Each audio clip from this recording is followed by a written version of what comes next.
The Catholic community of Santa Clara County extends a thank you to the organizers of this event.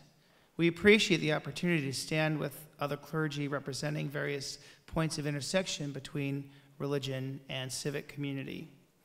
We acknowledge the power that spiritual leaders hold when it comes time for healing and building new bridges of understanding and common purpose.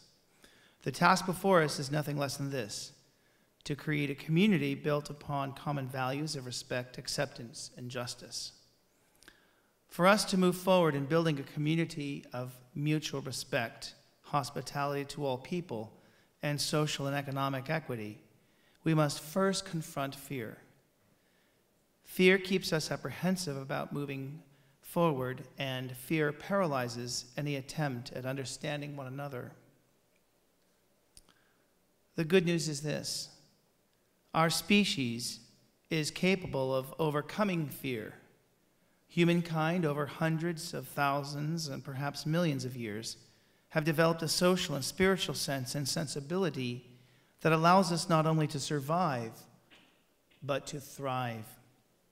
This sense and sensibility has allowed us to enhance life, to create music, poetry, and art.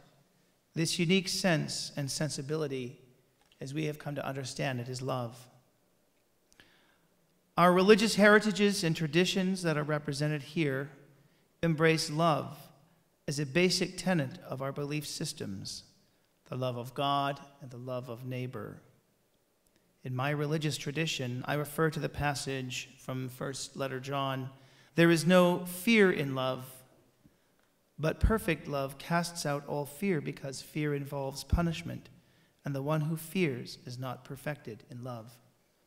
This passage calls the human family to move beyond fear by making a decision to love others unconditionally. And so therefore we have come to understand that love is in fact a decision.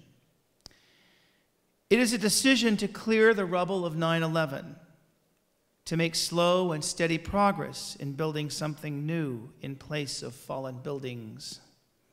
There is, however, a resistance to love, and that resistance is in fact fear. It is the fear that we feel each time we subject ourselves to security checks at the airport.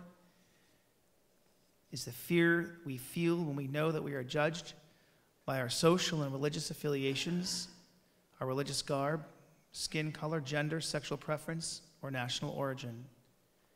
It is the fear of the immigrant whose car is impounded when their street is closed for yet another driver's license check, or when there is a knock at the door by a uniformed officer, unsure whether the person on the other side of the door is there to deport them or to help them. Fear is, in fact, the very resistance to love. And therefore, we as human beings must overcome fear with love. Catholic, Protestant, Jew, Hindu, and Muslim, and many other religions cannot settle for mere tolerance in this valley. We cannot remain indifferent to the anxiety that many immigrants and religious minorities feel every day. Together, we must work to build a society whose foundation is love, not fear. Fear breeds suspicion, hate, scapegoating, and intolerance. Perfect love, on the other hand, gives birth to cooperation, curiosity, mutuality, and common purpose. Perfect love must, in fact, as I said before, cast out all fear, and perfect love must confront every manifestation of fear in our society. We, as religious leaders and people of faith, must stand up to the rhetoric of bigots and bullies and those who do their bidding. We cannot allow fear-mongers to take refuge in our communities with their hateful agenda. So I close with the words of the prophet Isaiah, who reminds us that as long as we have God, we need not fear. Do not fear, for I am with you. Do not anxiously look about you, for I am your God.